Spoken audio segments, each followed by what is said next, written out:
This episode of the Corkin Entertainment Show is brought to you by Taylor Brands. Are you ready to take your brand to the next level? Whether you're launching a new business, scaling your side hustle, or just want to give your existing brand a glow up, then I highly recommend you check out Taylor Brands. Taylor Brands is an all-in-one branding platform that empowers entrepreneurs and creatives like you to express your unique identity online. Their user-friendly platform helps you design logos, business cards, social media posts, and all the promotional materials that you need to get your brand noticed. And it doesn't stop there. With Taylor Brands, you'll also get access to powerful tools to manage your social media presence and create high-quality marketing content, all tailored specifically for your brand. Join the thousands of satisfied entrepreneurs who have transformed their business identities with Taylor Brands. Sign up today and use the link in our episode description to let Taylor Brands know that we sent you. The Corkin Entertainment Show is brought to you by Podmatch, the ultimate platform designed to connect podcast hosts with prospective guests effortlessly. Are you a podcaster looking to elevate your show to new heights? Or perhaps you're a guest hoping to share your story with a broader audience. Whatever your podcasting goals are, we have the perfect solution for you. Podmatch simplifies the entire process of discovering guests for your show or finding podcasts to feature your expertise. Now imagine a platform where you can easily match with like-minded creators tailored specifically to your niche. With Podmatch, you can effortlessly network with influencers and thought leaders, all while staying true to your podcast vision. There are a multitude of ways that Podmatch can help you grow your brand. You can be part of a thriving community of podcasters and potential guests. Engage, collaborate, and grow together. If you're ready to experience these fantastic benefits for yourself, we invite you to join Podmatch today. Head over to www.joinpodmatch.com/Corkin Entertainment and sign up right now for only $6 a month. That's right, you heard me right, $6 a month. Join the Podmatch family today and watch your podcast soar to new altitudes. Thank you for tuning into the Corkin Entertainment Show, and happy podcasting.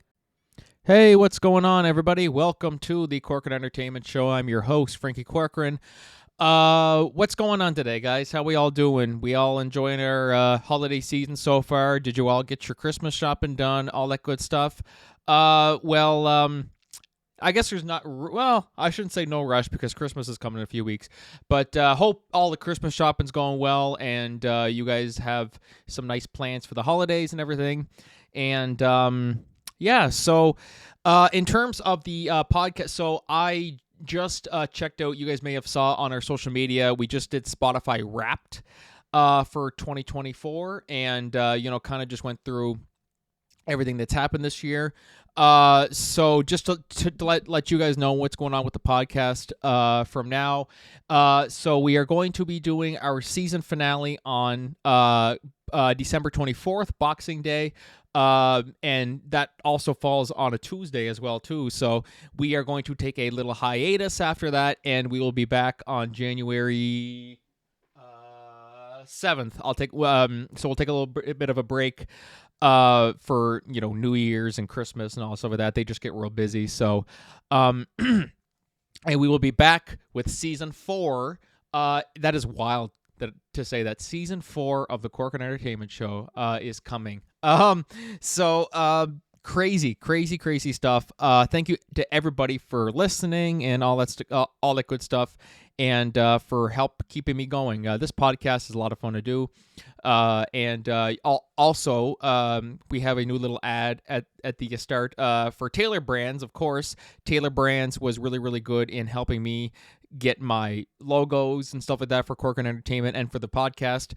And so great to be, affiliating with all these companies. It's really, really great. So be sure, if you know of anybody who is interested in that stuff, be sure to send them to Taylor Brands and use our link. Just, help keep the podcast going and all that good stuff. Same with Podmatch and same with audiobooks and all of our other great affiliates.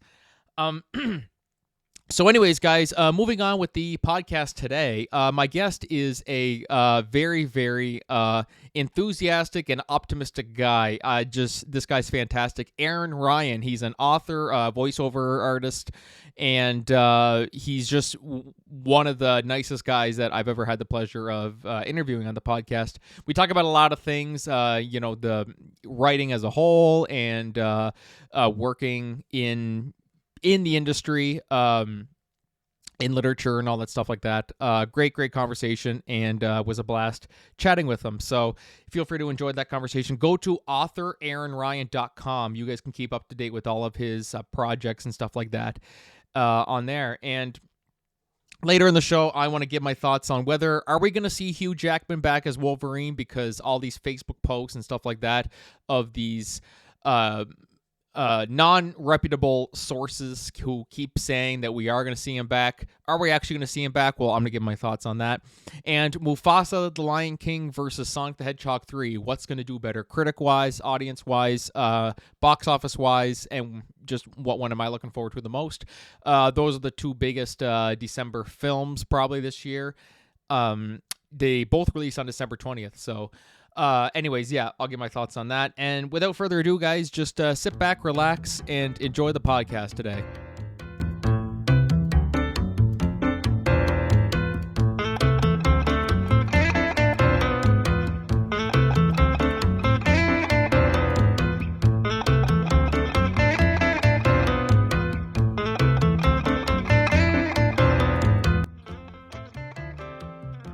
All right, hey, what's going on, everybody? Welcome back to the Corcoran Entertainment Show. I'm your host, Frankie Corcoran, and today I am joined by a best-selling author. He's known for the Dissidence Saga, among many other books and other projects, and Mr. Enthusiasm himself. Himself, sorry, I can't talk. Mr. Enthusiasm himself, because he's very enthusiastic about everything he does. Aaron Ryan. Aaron, how's it going, man? It's going well, man. Thank you so much. Well, let me actually re-answer that just so much more enthusiastically. Man, it's going well. Thank you so much. I'm glad. See, yeah, now people know that it's not bullshit. You are enthusiastic about everything you do. How important is it to be enthusiastic about? Because I'm sure there's got to be some people who might say, "Okay, he's too excited. He's too this. He's too that." Do you have people who say that to you, or you're kind of just ignore what people say? I'm just going to be me. Boy, I don't know which of those questions I should answer first.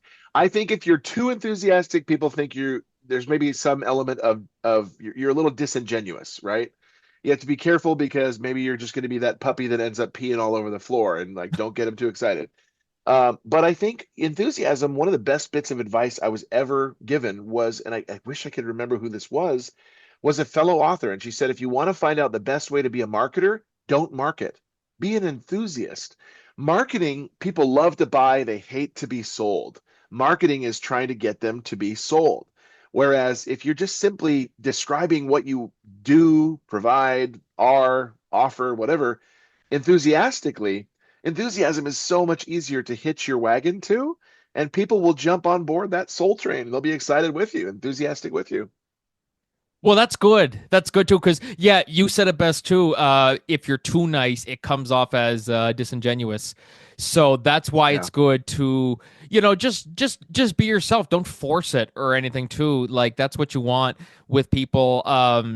Especially when you're like, okay, you're trying way too hard, or this person is trying way too hard. They're buying you lots of stuff. They must want something from you. But you don't seem like that at all. You seem just genuinely down to earth and just really passionate about what you do, which is writing and the arts. So, really, how has that kind of helped you throughout your writing career? Just being optimistic and being enthusiastic and all that stuff. How has that helped your career?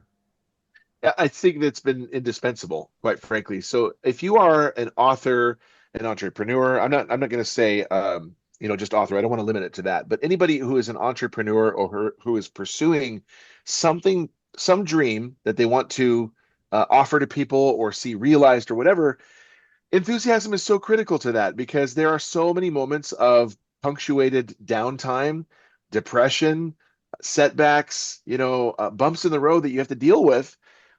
This is not a pie in the sky dream becoming a best-selling author. It's not a pie in the sky dream being a best-selling voiceover artist, both of which I am and have been, but they're not without their own share of difficulty and adversity.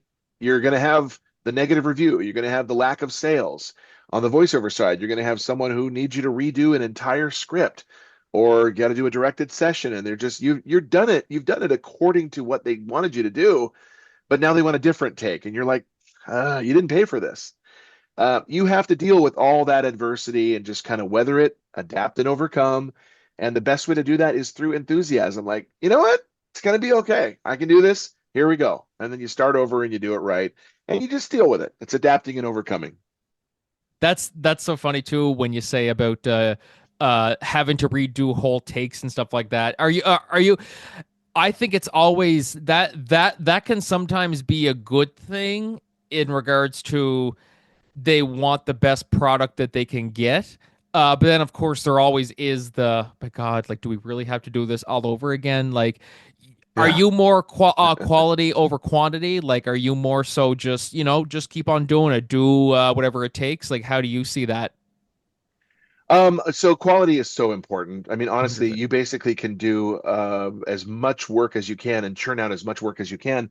But if the quality isn't there, people are going to recognize that right away. It doesn't matter how many projects you've done. And I've actually really had to wrestle with this because as a voiceover artist, the industry is under fire by AI in particular. The industry is it's a creative industry, yet another one that's being eroded by AI. And so we're just trying our best to do whatever we can to make ends meet. In that aspect and in that vein, I have pivoted to authoring. I've been under great pressure to put out a lot of good books, not just a lot of books, but a lot of good books. And so I've published 8 books this year alone that have been original works. People say 8 books in 365 days. That's insane. They can't be all that good. My answer is read them. I mean, I have poured my heart and soul into these works, had them professionally edited, had them registered with the Library of Copyright, had them marketed like crazy, paid for professional cover designs, had them reviewed and promoted and promoted and promoted. It's quality that you have to maintain over quantity. So I'm not even sure if I totally even answered your question. I remember the quality over quantity issue, but if there was something else in there, kindly rephrase. No, that's pretty much everything because I always love to bring that up to people in the show too because like this podcast for instance, this is episode 159, which people will look at and say, wow, that's Wow. amazing, that's great progress and stuff like that. But to me, I'm not trying to go for just numbers. I'm just trying like 150 some episodes. Yes, it's great, but I want to make sure that they're good episodes because you want people to listen. You want all this stuff. Right. So really at the end of it, quantity doesn't matter as much as quality. I mean, like people can look at it and go, okay, this guy must know what he's doing. He's done it for this many episodes. Or for you, it's like, okay, I've written X number of books and all that. So he must know what he's doing. But really, once you look at it too, it's almost like someone who builds a whole house from the foundation, the whole house, and then they also do the inside. On the outside, they see, oh my God, this guy built 10 houses in one day, or not one day, or like one year, 10 houses in one year. But then you look Yeah. inside, and the house is just a complete mess. Like the quantity of houses, like wow, that's pretty cool. But then you look at the actual quality, you're like, holy crap, like someone built this. So that's why quality really should matter the most, in my opinion. Is that something you kind Yeah. of had to struggle to adapt to, or? No, I mean, not really. I've been writing since I was a kid, and so I'm very well acquainted with putting out quality work that is compelling. I'm a pantser. There's 2 different styles of writing, as most authors know. There's a pantser who is fly by the seat of their pants, very organic style of writing. And then there is a planner, and a planner likes to really just, dot all their I's and cross all their T's and have bullet point, breakdowns for every single development in the story. And man, they follow that to the letter. There's no deviation really. I am not. I plan out my stories to a certain extent, but I really prefer to let the characters and the developments lead me. Art imitates life. You're driving to a wedding, you get a flat tire. That's life. How you adapt to that, how you roll with the punches, says a lot about you and reveals a lot about your character. So, an organic pantser style of writing is much more up my alley. That actually is, I think, easier to create as well because you're just kind of letting the story roll rather than overthinking it and getting stuck in analysis paralysis, for example. So that's helped me to put out not just quality, but also quantity over the past year. Yes, that's always super important. Like really at the end of the day, I always just make sure to re iterate that too. So you've been writing since you were a very from a very very young age. Did you ever imagine that it would get to where it is now? Cuz we all do stuff where okay, we played the piano as a kid and we kind of imagined and maybe we can I could keep doing this when I'm older, and then they never touch a piano again when they grow up. Is that something that Yeah. you imagine with writing or I don't know that I really envisioned that as a kid. You don't know what you want to do as a kid. You say yeah. doctor or lawyer or policeman or superhero. My little boy wants to be Luigi. I can't really guarantee he's He going wants to to. be an Italian plumber. I think we He all wants to want to be be. that. No, he doesn't want to be an Italian plumber. He wants to be the Italian green wearing plumber. He wants to be him. And I'm like, buddy, let's just a suspension of disbelief aside. I don't know that that's really possible. Um, I As cool don't as that would know be. really. Yeah, it'd be awesome. I don't know that I really knew what I wanted to be as a kid. I just knew I wanted to create. I've always wanted to create, whether that's been music or stories or drama or acting or poetry. I don't have the body for dance, so we're going to leave that one aside. But man, just creating has been my heart's desire ever since I was a kid. However, that being said, I was given an assignment in second grade in 1981 to write a short novella. We all were as second graders. Said, write a story, put your little stick figure drawings in it, and there you go. And so I did, and I really remember being kind of inflamed. It sounds like a gross word, but I was inflamed with this huge desire to write, to create written works that were amazing and compelling. And that was the first time where I just went, "Ooh, this is really cool. I could do this for a living." So it just eventually materialized, but it took a while. I did a whole bunch of other creative pursuits before circling back around to writing and authoring. And I mean, well, you'll change your career choice like 20 times throughout your life. Like it's something where what you say as a kid, you want to be like your kid now says he wants to be Luigi, and then in 20 years he'd be like, "Why did I want to be Luigi?" I mean, like that's obviously not a career choice or anything like that. As cool as it would be, but someone who says they want to be a cop, their whole childhood they want to be a cop, but then once they it sounds cool, but then once you think about it and you maybe even try it, you're like, I don't think this is for me, and it's you kind of gotta um I always tell people that like who are graduating and stuff like that. I don't know what I want to do after high school, and I don't know if that's a good or bad thing. I'm like, no, that's a good thing. Like it's normal, really. Like you Yeah. really shouldn't have your life figured out in high school. I mean, maybe some people have. I mean, do you know people who have had their shit together or known what they wanted to do and they've stuck with it? Boy, God, I really have to do like a survey of all the, millions of people I met my entire life, and I don't really know who has done that. I think one of the great things about life, though, is that you can wake up with one dream and you can try it and you can go, hey, I gave it my best shot. Maybe it wasn't, doors are closing in my face or whatever the case may be. Let's try this. I am certainly the poster child for that. 3 years in my life, I think it was between 2000 and 2002, I had 14 different jobs. Um, but when I settled on self-employment and pursuing multimedia, graphic design, videography, video production, voiceovers, and then all of those in tandem with storytelling, it was the glove fit, the shoe fit. And it was my dream. That's the biggest denominator for me is all of these things. The reason why I had 14 jobs in that 3 year stretch or 2 year stretch was I didn't like them because I was working for someone else's dream. But all of these storytelling careers that I've had, they're all my dream. And nothing touches that. It's my pursuit. It's my dream. So as far as somebody who's said, I'm going to do this, and they went all that route, I don't know. I'm sure they're out there. I bounced around a lot before I finally figured out what I was going to do. Well, that's good though, as you should, like because you don't want to be lying to yourself and say I'm happy doing this, but you're not in reality you're not actually happy with that. And the arts has Yeah. always been difficult in a way where I mean like finding steady work in it is always the difficult part in it. But you found great success in doing it. I mean, as you said, voiceover and writing as well too. How difficult was it to get that kind of all together? Like, was there a lot of, as I said, it's such a tough business sometimes getting into it and all that. What was your journey like trying to get into it as a voice actor or a voiceover artist? Was it difficult? Did you question why am I doing this many times or? Yeah, I mean, boy, every single day, probably multiple times a day. Uh, it's voiceover, the voice actor life is, it's not glamorous. You don't get really any recognition because you're a voice actor. They don't see you.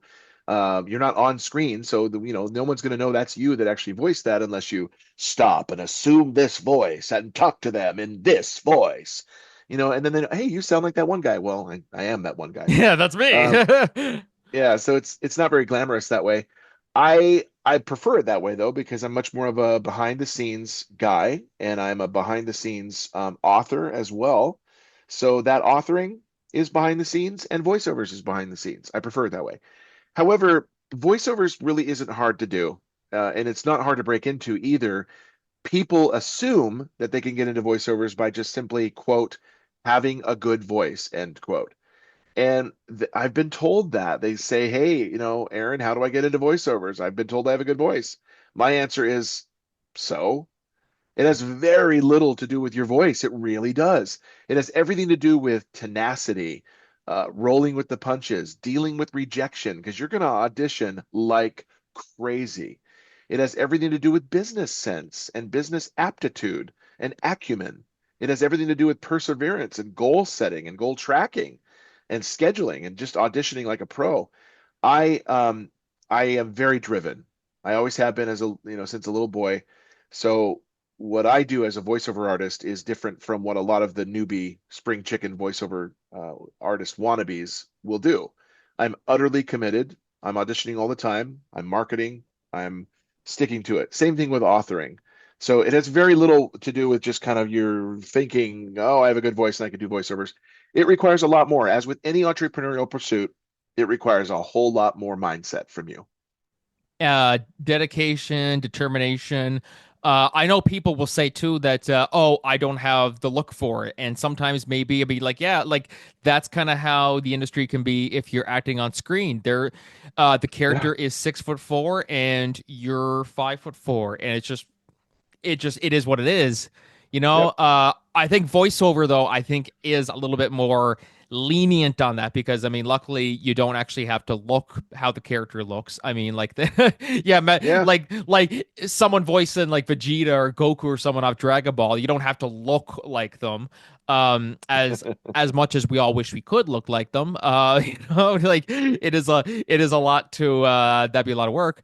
Uh, but Yeah. that's why I think it's easier in that regard. Have you done much in terms of on-screen work or anything like that, or are you kind of more behind the scenes, as you say, or a I'm behind the voiceover? scenes. Yeah. Yeah, I'm totally behind the scenes. I don't like to do anything on screen. I mean, I do a few things here and there that have been upfront, like with my church, in different announcer roles and hosting and all that stuff. But frankly, it's not where I'm most comfortable. I'm most comfortable behind the scenes and creating something that is presented later while I watch with you or I listen with you, because then there's not this pressure to perform and to be, this persona in front of you. There's an incredible amount of pressure. I don't really rise to the occasion when I'm under such pressure. Some people do, but that's not me. No, exact. And you don't want to do something either that I I don't feel comfortable doing this, but yeah, I'm gonna do it anyway. Like do what makes you feel comfortable. Don't I mean it's nice to step out of your comfort zone too. I think that's always a huge thing as well too. If someone's nervous about doing something, it's like, okay, that's normal. You're nervous, you haven't done it before, but you got to try it and just Yeah. see how it goes. Like that there's only one way to find out if it's for you. And if it's not for you, okay, at least you tried. You can say you tried. Like there's people who I know go for school for stuff and they quit and then they think, oh my God, that was terrible. It's like, well, look on the bright side. At least you found out now, then graduate, get a job, hate it, and go, crap, I should, like, why did I do this? I should have quit, or I shouldn't have done this. Like, life is unpredictable in that way. Like, you can't really predict where it's going to go. You can't predict when your success is going to come in, how it comes in. And I think like all writers and stuff like that, like yourself, you kind of just try it, see what happens. This is my passion. But you seem to kind of go into it as always, like, I love this stuff. I love writing and all that. So are you in the mindset where of if you never published a book or anything like that, you would still do it, correct?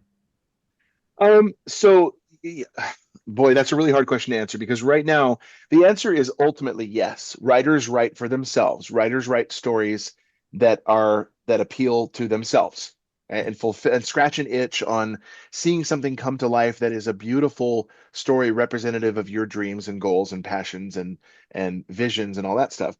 However, if my mind is also stretched to the other side of the spectrum right now because if Suzanne Collins can do it, why not me? If J.R.R. Tolkien can do it, if Stephen King, Isaac Asimov, Tom Clancy, Michael Crichton, if all of those guys can do it, why not me? And as much as I love and have loved my voiceover career, I see the industry as crumbling under the weight of AI. I would much rather ultimately long-term focus a lot of my passion and efforts on becoming a similar caliber writer as any of the ones that I mentioned and fund our mortgage and our home and our dreams from that and then have voiceovers be secondary, not a hobby. I wouldn't want to relegate it to a hobby. I don't like relegating things to a hobby. I look at them as a pursuit, and there's a means to an end. These creative pursuits that I'm in right now, these dual storyteller tracks, are all means to an end of putting, bread on my table for my family. So, and they're both fairly lucrative. One far more than the other right now, voiceovers. You only get paid a few bucks per book sale. But eventually, I'd love to see it turn around. This episode of the Corkin Entertainment Show is brought to you by Audiobooks. This website allows customers to choose from over 125,000 of the best sellers and hottest titles of all genres. Audiobooks can be downloaded directly to one of the free iPhone, iPad, or Android apps, or streamed instantly from almost any internet-enabled device to listen to. Whether you're driving, doing chores, or going for walks, Audiobooks is there for you anytime, anywhere. Not sure if audiobooks are your thing? No worries. Audiobooks.com offers a 30-day free trial. That means you can explore thousands of titles at no cost to you. If you find that audiobooks aren't quite your style, you can cancel anytime, no strings attached. With such a low-risk opportunity, why not give it a go? Sign up for a free 30-day trial today using the link in our episode description to let audiobooks.com know that we sent you.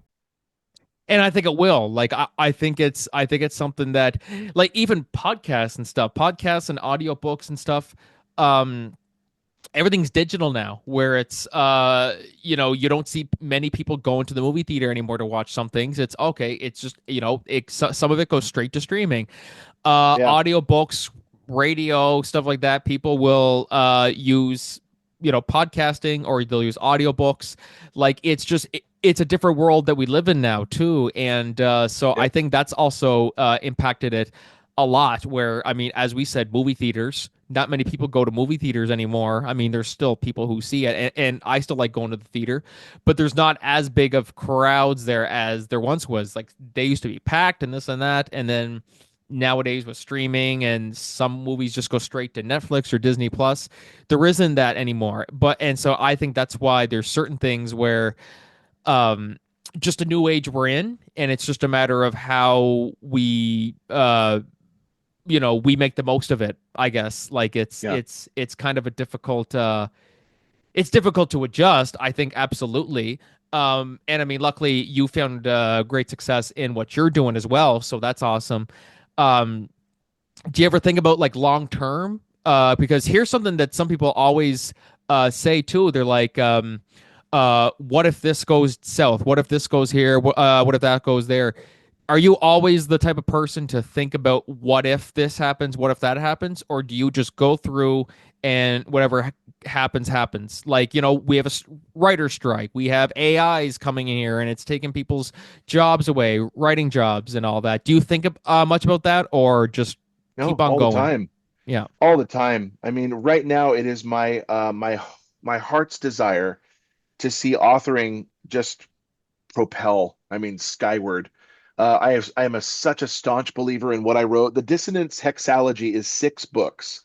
That's an alien invasion sci-fi 6 book series, post-apocalyptic in nature. There is richness and depth and heart and parenting through trauma, and there's horror and terror, and there's inspiration. I get told all the time it's an easy read. I wrote something terrifying, inspiring, and easy read. I wrote something that I really intended to just grip people, and it turned out that way. The feedback that I get from people is that it is gripping, that it's a terrifying, inspiring, and easy read. It's got 4.6 um, marks on Amazon for that, and Goodreads out of That's 5. good. I'm very satisfied with that, with the results. The rest of the series just gets better and better and better and better. That is my hope and my heart's desire, to see that just become what eventually pays for our mortgage. Will that happen anytime soon? I don't know. I mean, Suzanne, J.R.R. Tolkien took 16 years to write the Lord of the Rings trilogy. Suzanne Collins took several years to write it. Stephen King was rejected over and over and over again. I don't know what the immediate future or the long-term future holds for Aaron Ryan. I just hope to God that it includes continued authoring and continued provision for my family through.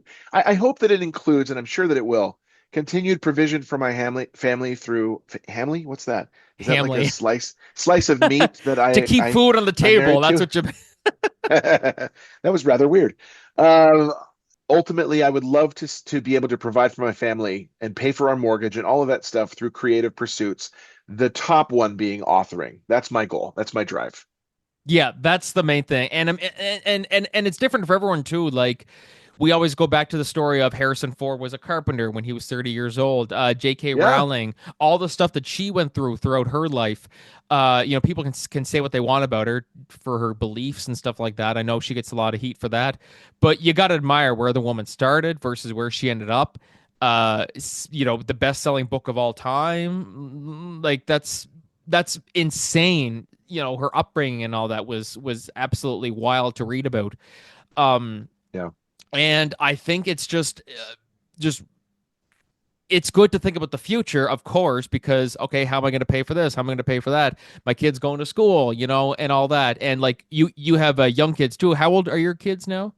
They are 8 and 5. They are the apples of my eye, an 8 and a 5-year-old son. That's a great age too. That's a really really fun age. And I mean, you always think about their future too. You're like, okay, when they eventually want to go to university and stuff like that, like how do I, make sure that we have enough to pay for their schooling and all that. Like it's a definitely it's a unpredictable business, but it's one that if you can succeed and find success in it, and I mean, people define success almost said sex. Define sex. The people define sex in many different ways. Yes. People define success in many different ways. And how do you see success? Do you see success as you got to have 30 million copies of your book sold, or do you see success as just I'm able to provide for my family and stuff and make a decent Yeah. living at what I do? Like, is that how you see it? Well, I have a few select audiobook narration clients. I do not like narrating audiobooks. They just take way too long and they pay way too little. That being said, I'll record my own because no one's gonna love my characters or my story as much as me, and therefore you won't hear the same level of passion recorded from these outsourced voice talent than me. These are my beloved stories, and I created them, so they're very partial. That being said, I actually have one audiobook client. I really enjoy narrating his stuff. His name is Thibaut Meurice. He is French, and he's a really good guy and a really good writer.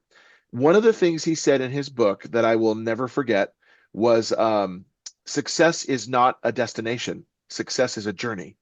So when people say, I'll be a measure of success, or I will have achieved a measure of success once I've sold 5 million copies. I don't understand the logic behind that. That's a mile marker, sure, but your success comes every single day through your continued devotion to your craft, through people affirming that you've put out something good. Every little sale for me, every notification of a sale is a success for me. So, 5 million books sold, that's just another success.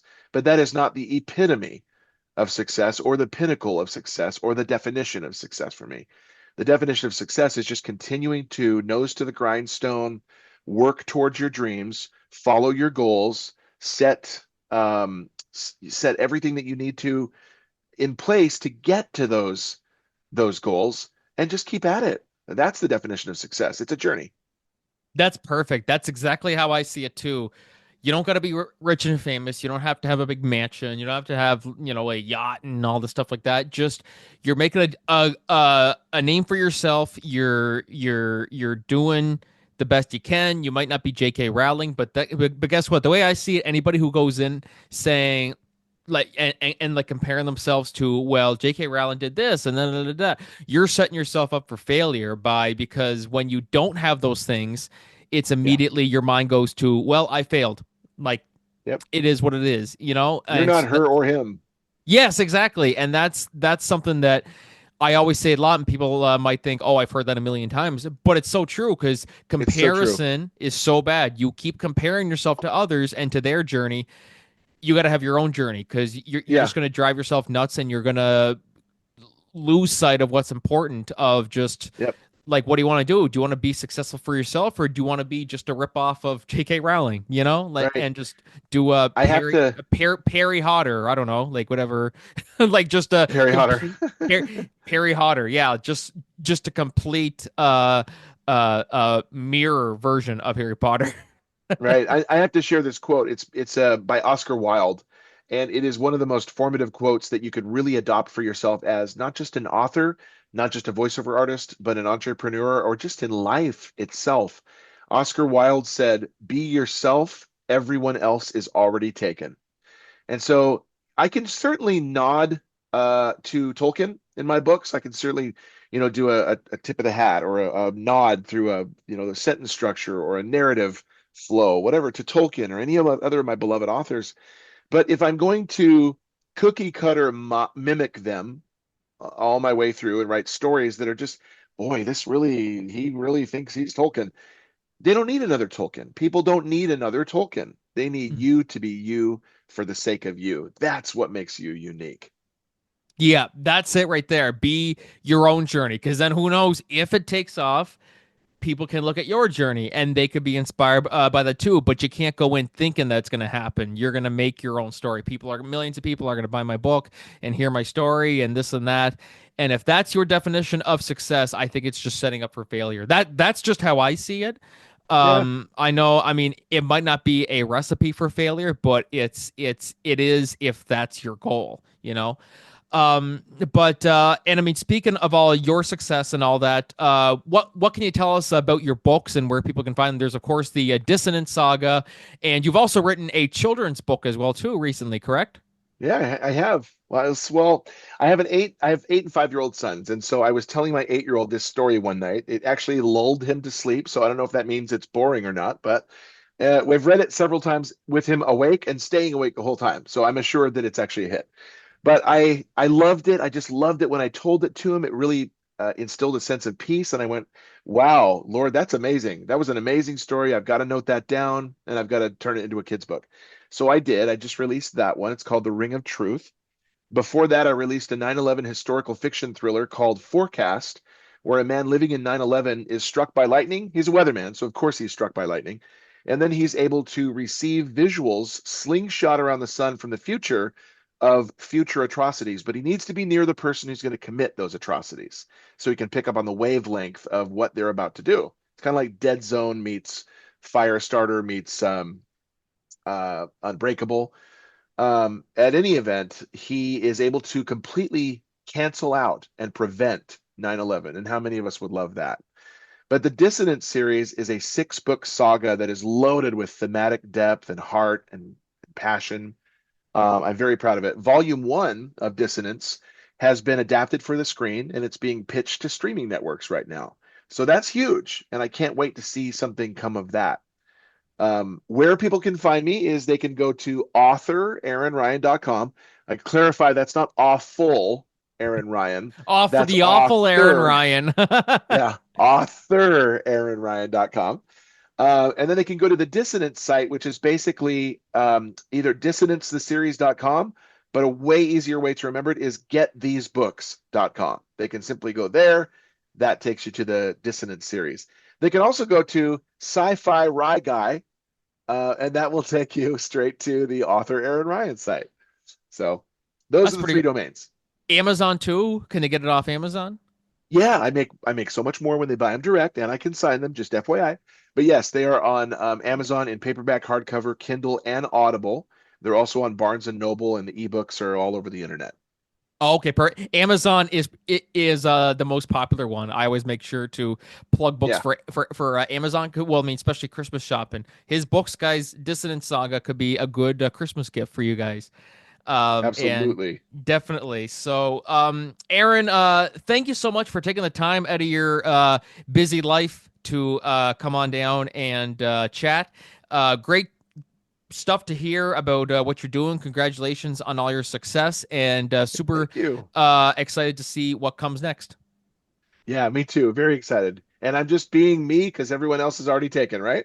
Yes, see, yeah, that's a good saying, actually. Uh, There you go. have that written on your tombstone or I, something like that. That's going to be. yeah, but then they'll say I wasn't being me because that's an Oscar Wilde quote. I was like, oh man, he's just copying Oscar Wilde. Oh, fair enough. I didn't think about that. Okay, scratch that one. Yeah, we'll cross that bridge when we get to it. Right now, there's far too many things, far too many good things. We don't want to be making our tombstone quotes now. Yeah, exactly. Life's short. So guys, we're gonna take a short break. We will be right back. But until then, this is Frankie and Aaron Ryan signing off. Have a good one, man. Sayonara.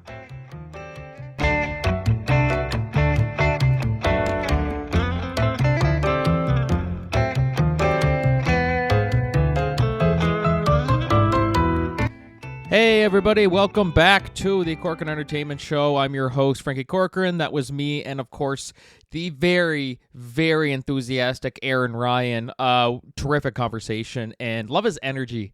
I really, really love that about him. And people who are just passionate, not just about what they do, but that are just passionate in general, just about life and all that stuff like that. We need more people like Aaron Ryan. So thank you, Aaron, for coming on, and be sure, guys, to check out the Dissonance Saga, on all the bookstores and stuff like that, and show some support for one of the most enthusiastic guests I've ever had. That's for sure. 150 some episodes later. I shouldn't say that. We've had a lot of enthusiastic guests, but this guy here, he literally has enthusiasm right in his bio. So yeah.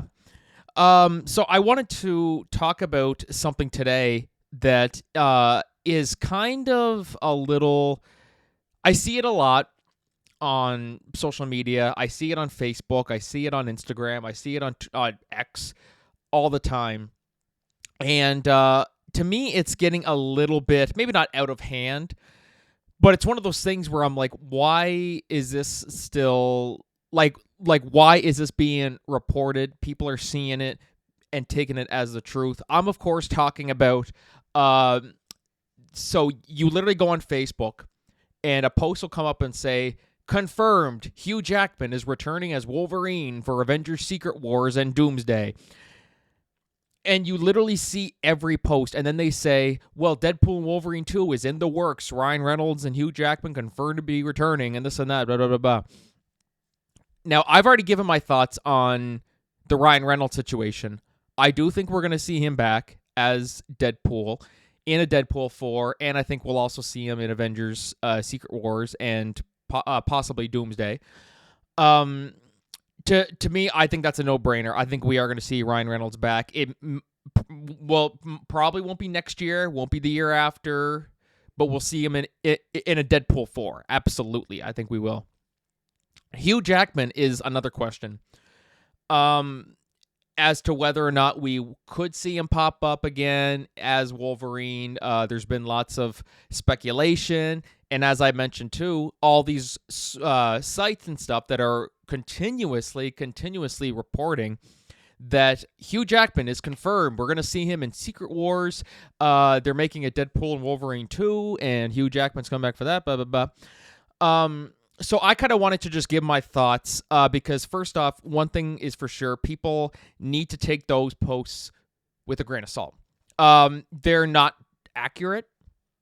It's just people just trying to get headlines and the clicks and stuff like that. So no, Hugh Jackman is not returning in Avengers Secret Wars. Could he? He absolutely could. He absolutely could. But nothing's confirmed. All those posts online and all those articles that are spreading around, that's just people trying to get clicks. That's basically all it is. And I, to a certain extent, I do get it. That's their job. They're just doing their job, and they're doing whatever they need to do to drive some more traffic onto their site. That I completely get. But so I kind of wanted to just give my thoughts because it's something that I've gone back and forth on for a little bit as to whether or not we will ever see Hugh Jackman pop up as Wolverine again. So of course, we kind of take a little look back now. So of course he did Logan. I remember seeing Logan in theaters. Excellent movie, one of the best comic book movies ever made. And Hugh Jackman had said, "That's it. I'm done. I'm finished with Wolverine after 17 years. That's it. That Logan was my swan song, and it was a perfect swan song." Then we find out, I think it was 2022, I believe it was, because I was doing the podcast then. We covered it whenever it happened. And basically announced that Deadpool 3 is coming and that Hugh Jackman would be reprising his role as Wolverine and he'd be joining Ryan Reynolds as Deadpool. And then later, it went from being called Deadpool 3 to Deadpool and Wolverine. And to me is probably one of Marvel, the MCU's best films. I really, really, really do think so now. I've sat with it for a bit. I've watched it again on Disney Plus, and I completely think it's up there. It just proves that there's still lots left in Marvel's tank, and Deadpool and Wolverine was perfect, and it did not ruin Logan at all. That was the biggest concern when it came to we're going to bring Hugh Jackman back as Wolverine. The biggest concern was, okay, but you ended his story perfectly in Logan. How are you going to bring him back in Deadpool and Wolverine without ruining Logan? Well, short answer, they didn't bring him back to life. It was a different variant of Logan. So, Logan, that timeline happened there. They didn't touch that at all. I guess maybe not. I shouldn't say that because Deadpool literally kills people with his corpse while dancing to Bye Bye Bye. So I guess in that regard, but in terms of they never brought him back after his Logan death. He died, that's it. And the Wolverine that's in Deadpool 3 is a new variant who let down his world and the X-Men died and all that stuff. Except for him. So it was fantastic to see him come back as Wolverine. And really, I think probably put in one of his best performances. Like, really, he did some remarkable stuff in Deadpool and Wolverine. Some people say it's Oscar-worthy. I'm not going to say it's Oscar-worthy. Is it a great performance? It absolutely is. But it's not, like a Brendan Fraser in The Whale type thing. Like, it's nothing like I think he was fantastic, but I think he was the same way in every movie he's done. If anything, if he was going to be nominated for Wolverine, he should have been nominated for Logan, and he didn't. So as for getting nominated for Deadpool and Wolverine, I wouldn't. But like I said, that's not to shit on Deadpool or his performance in Deadpool 3 at all, because he was brilliant in it. So came back. Sorry, I hit my mic. So he came back for Deadpool Wolverine. It was great to see him again. And now, of course, the question is he going to stick on in the MCU, or is he done? So I had to think about this for a moment because it was sparked by seeing all those posts and stuff like that. Now, I could be wrong. I could be wrong about this, and I probably will proven to be wrong about this. I don't know. Maybe I don't know. But I think, after thinking about it, I think Hugh Jackman is done. I think he's done now. When you think about just everything that's gone on with him, coming back as Wolverine. The reason why he left, or why he said that Logan was his last one, was because, look, you see the insane shape that he's been getting in for these movies. That's all real. That is all real, and he has to look. It's not like someone like Iron Man, where they just put the suit on him and this and that, and he doesn't have to physically change too much about him. He literally had, like, even just reading about his diet plans and his workout routines and everything is insane. Now, Hugh Jackman's older now. He's older. That's the reality. He's 56 years old. And the older you get, the harder it is to stay in that kind of a shape. And so now that, of course, he wrapped up Logan, he would have been, 50? I think somewhere then, 49, 50, in that range. Now they were able to talk him into coming back for Deadpool Wolverine. That was great. And then, of course, now he's 56.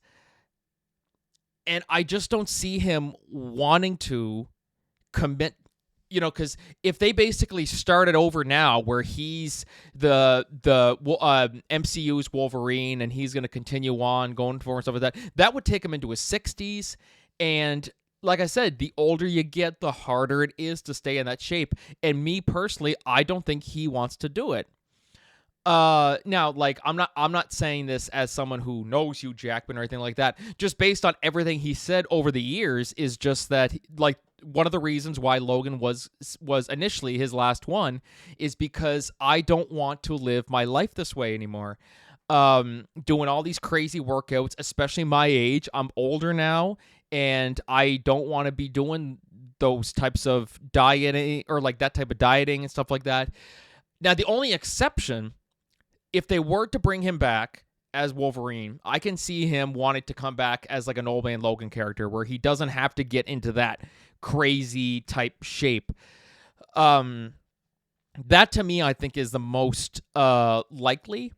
Now, like I said, I could be completely wrong about this. I'm not saying that this is what I know is going to happen. I'm just saying, based on what Hugh Jackman has said, based on his age and all that stuff like that, I just don't see him wanting to spend another 10 years, which would take him up to his late 60s, could keep maintaining that insane physique and doing that dieting and stuff like that. And it's harder and harder and harder when you're older. And I'm not saying 56 like he's, ancient or anything like that. But it's true. You're doing that stuff for a long time. It's going to catch up to you. And he even said, like, when he started doing Deadpool and Wolverine, when he started getting into that shape again, he was like, it made me sore. It was kind of hard on the body to start. And as you get older, it's not going to get any better. So that's just me saying that. I could be completely wrong about this. And I'm the type of person where if they said, like, if he announced today that he's coming back for Avengers Secret Wars and I'm going to do another Wolverine trilogy, then I'd be fine. I'd be fine with that. I absolutely would be. But I'm just being realistic here. I'm just being realistic based on everything he said, based on numbers and just what he said in the past and stuff. I just don't see him wanting to stick around for another 10 years, doing this till he's 90, as Ryan Reynolds says. I don't think he's going to want to do it till he's 90. But anyway, that's just my thoughts. I really wanted to talk about this because literally every time I go on Facebook or Twitter, I always see it's confirmed Hugh Jackman is sticking on as the MCU's Wolverine, and it's just some random ass Facebook page where you don't know, just some guy wrote that from some shelter or wherever the hell he was hibernating from. But it's like, if it was reported from like Entertainment Weekly, Hollywood Reporter, stuff like that, then I'd be like, okay, this is legit. But seeing this and then people commented, oh, I can't wait to see him back. I don't think he's going to be back. I really don't. And I do like the interpretation. I never really pictured this too, but when in Deadpool and Wolverine at the end, whenever they're sitting around after the fight and stuff, and Deadpool says to Wolverine, he goes, "So I guess I'll see you around." He says, "Probably not." Many people have interpreted that as that's Hugh Jackman telling the audience, "I'm done. Like, you guys won't see me again." Almost like the audience are saying, like, "Hey, so I guess we'll see you in Deadpool and Wolverine 2?" No, probably not. Like this was my one and done. I came out of retirement. I did this movie, made $1.3 billion, and I think I'm done now. But we'll see what happens. Like I said, I want him to come back. I really, really do want him to come back, and I'd be happy if he does. I'm just trying to be realistic here. That's all. But definitely, guys, be sure to let me know what you think in the comments and stuff. Do you think we will see Hugh Jackman back as Wolverine, or do you think it's done now, he's moving on, and Deadpool Wolverine was his swan song? Be sure to let me know what you think. And our last solo discussion topic today is trying to predict here what's going to be the bigger movie of December. Now, of course, we have Mufasa the Lion King, which is coming out on December 20th. But also coming out on December 20th is Sonic the Hedgehog 3, which looks fantastic, and Mufasa the Lion King looks fantastic as well, too. It's like just both visually stunning and stuff like that, and there's a lot of stuff riding on both of them. So it's kind of, I've seen some debates about what's going to be the more successful movie. So I thought it would be kind of fun to predict what I think will be, not just what will be the better movie in terms of critics and audience and stuff like that, and what's going to do better at the box office. So both movies I am really, really looking forward to. Mufasa, I would have been more I'll be honest, it looks better than the first Lion King live action one, because it's a story that we all like. I wanted to see this story for years. Just, I know some people have said, "Why are we getting this? There's no need. There's no point of this," and all that. But to me, I always wanted to see the Mufasa and Scar backstory, or Taka, because that was Scar's name before he was Scar. So I always wanted to see that backstory, and it would have been so good to get to see it in, 2D animation, but it is what it is. We're not getting that. So we're getting a live action one, it says. So that's why I'm more intrigued by that. The other live action Lion King, I didn't really like a whole lot. I think mainly just because of when you're using quote unquote real lions, there's no emotion in their faces or anything like that. It was so hard. And also, I didn't like they butchered a couple things that I loved about the original and all that stuff. But there was a lot of things going for it. The CGI was remarkable. It was absolutely fantastic. It just didn't get me as much as the first one did, or the original, sorry.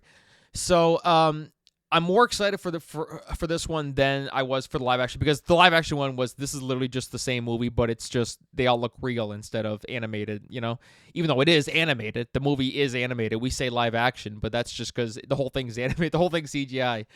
But in terms of Mufasa is a story that we all wanted to see, but it's different.